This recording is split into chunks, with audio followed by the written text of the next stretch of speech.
Quiero compartir con ustedes hoy el diálogo cordial que la doctrina social de la Iglesia requiere con todos los saberes. Y esto nos invita a pensar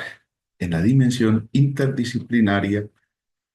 que requiere la doctrina social de la Iglesia, porque al centro de la doctrina social está el hombre, está la persona humana. Es decir, la doctrina social tiene como objetivo específico lograr ayudarnos a comprender esa dimensión humana. Y si bien es cierto que desde la teología podemos nosotros hacer una reflexión de lo que debe ser la antropología teológica, es decir, la visión que desde la concepción de la revelación de las Sagradas Escrituras, desde los padres de la Iglesia, tenemos por la figura de la persona humana, pues no podemos desconocer las diferentes ciencias que se ocupan de esta tarea. Y tenemos que considerar en primer lugar el aporte de la filosofía,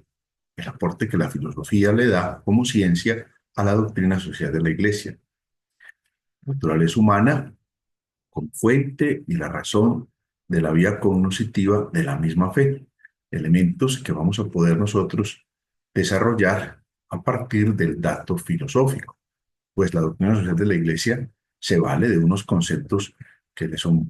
que le son fundamentales y que a lo largo del estudio de la doctrina social de la Iglesia nosotros estamos llamados a considerar conceptos básicos como la persona, la sociedad, la libertad, la conciencia, la ética, el derecho, la justicia, el bien común, la solidaridad, la subsidiariedad, el Estado y una serie de conceptos más que solamente apoyados en la filosofía vamos a poder nosotros desarrollar. Si cogemos cada uno de esos elementos, podemos hacer una reflexión de lo que eso significa y cómo a lo largo de la historia del ser humano esos conceptos se han ido clarificando de la mejor manera para que logremos tener una comprensión muy alta y más amplia de lo que es la persona humana, de lo que la persona humana requiere para el desarrollo de su vida personal como individuos, pero también de la vida comunitaria, es decir, en el desarrollo con el otro. Coja cualquiera de los elementos que acabo de mencionar y se va a dar cuenta que necesita tener claridad frente a ellos para poder profundizar más y más en el quehacer del hombre, por ejemplo, en cuanto al derecho, por ejemplo, en cuanto a la libertad, o a la ética, o al Estado, o a la conciencia, en fin, todos los elementos que precisamente la filosofía nos ayuda a comprender de una manera mucho más amplia, de una manera mucho más profunda, desde las diferentes corrientes y escuelas filosóficas que han existido a lo largo del mundo y que seguirán apareciendo, porque la filosofía no se ha concluido, no se agota, como no se agota ni se concluye el, la reflexión sobre la persona humana. Entonces, la doctrina social de la Iglesia va a necesitar esos elementos que desde la filosofía le van a ayudar a tener una comprensión mucho más amplia. Ahí entonces vemos cómo la teología y la filosofía se van uniendo para ayudarnos a esa apreciación más amplia de lo que el ser humano requiere. Pero además de la teología y de la filosofía, también tenemos que entrar a considerar lo que son las ciencias humanas y sociales, es decir, hablamos de las relaciones sociales, porque no se nos puede olvidar que debemos comprender el hombre en cuanto a sus relaciones sociales. Hay cada vez una mayor necesidad de un conocimiento profundo del hombre que no se logra alcanzar solamente desde la filosofía y desde la teología. Sin duda, pues estos elementos nos van a dar una mayor competencia, una mayor concreción de los conceptos, una mayor actualidad. Pero al mirar las diferentes ciencias sociales que existen, podemos nosotros descubrir cómo esas ciencias sociales están al servicio de la persona humana. Y ahí es donde necesitamos que esas ciencias sociales puedan ayudarnos a entrar en la reflexión cada vez más profunda y cada vez como más evidente de lo que es. Tenemos que mirar al hombre en sus circunstancias. Y ahí que la doctrina social de la Iglesia no puede tener una visión estática, pues el ser humano es cambiante y fuera de eso también, a partir de las circunstancias que llevan a la persona humana a desarrollar su ser y su quehacer en un medio concreto. Pensemos, por ejemplo, No va a ser lo mismo una persona ubicada en el continente africano, en unas realidades sociales y políticas concretas, a una persona que puede vivir en Nueva York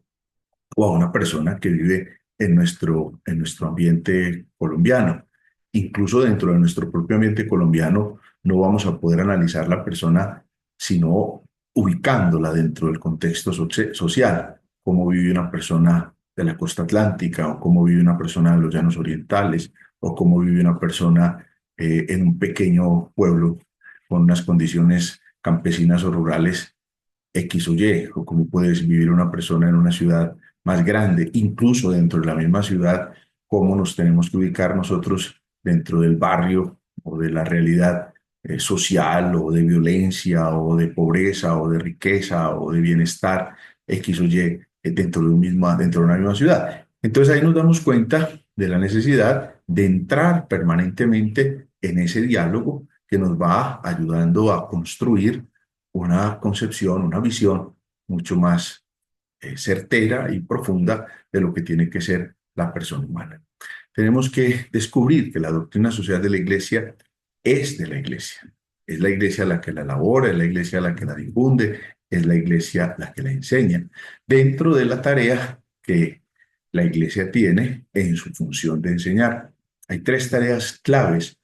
en las funciones de la vida de la iglesia. Y es la función de enseñar, es la función de santificar y es la función de dirigir o de gobernar al pueblo de Dios, es decir, cómo vamos coordinando toda la actividad eclesial que se realiza. Y eso es lo que llamamos magisterio. El magisterio que tiene a la cabeza a la figura del Papa y a la figura de los obispos en comunión con el Papa. Es en esa reflexión magisterial donde el Papa solo o el Papa unido al Colegio de los Obispos o cada obispo en su determinada diócesis va haciendo en torno a la figura del ser humano. Esa colegialidad que vive el Papa con los obispos, que son sus sucesores de los apóstoles, es la que nos va ayudando precisamente en esa tarea de elaboración, de difusión, de enseñanza de la doctrina social de la Iglesia. Por eso, fíjense, se llama de la Iglesia, pertenece a la reflexión que desde la Iglesia hace. Y la Iglesia tiene como base precisamente la revelación, lo que Cristo nos ha enseñado y lo que a lo largo de más de 2000 años el Espíritu Santo ha suscitado en la vida de la Iglesia para esta reflexión. La importancia, por ejemplo, de las reflexiones que se han hecho en los diferentes concilios que a través de la historia de la Iglesia se han tenido, el último de los cuales fue el Concilio Vaticano II, hace ya casi unos 60 años que se concluyó ese concilio, como tiene datos tan certeros y tan específicos. Pueden leer, por ejemplo, dentro del concilio el documento Gaudium et Spes, Gozos y Esperanzas, que hace toda una reflexión social, política, familiar de la condición de la persona humana. Pero también los diferentes documentos que particularmente el Papa o los papas a lo largo de todos los siglos y sobre todo desde el Papa León XIII para acá, cómo han aportado de diferentes maneras los diferentes aportes, por ejemplo, de los últimos papas, del Papa Pablo VI, del Papa Juan Pablo II, del Papa Benedicto XVI y últimamente del Papa Francisco, en torno a la concepción del hombre, en torno a la realidad social en la que el hombre vive, en torno a las circunstancias que el ser humano se desarrolla. Piense, por ejemplo, temas que tienen que ver con la realidad sociopolítica, temas que tienen que ver con la migración, temas que tienen que ver con la pobreza, temas que tienen que ver con el hambre, temas que tienen que ver con la guerra, temas que tienen que ver con la vida, como el caso del aborto, de la eutanasia, de la pena de muerte, en fin, vemos cómo a lo largo de la historia la Iglesia va desarrollando esa reflexión y no la puede desarrollar solamente desde el dato bíblico, desde el dato teológico, sino que se va apoyando precisamente en esa relación con los diferentes saberes. Por eso tenemos que descubrir ese diálogo cordial que existe con todos los saberes, teología, la filosofía, la sociología, la antropología, la medicina, la política, el derecho, en fin, todos los saberes que van ayudando a que comprendamos más y más la realidad del ser humano y de las circunstancias que rodean al ser humano dentro de la sociedad. Alabado sea Jesucristo, por siempre sea alabado.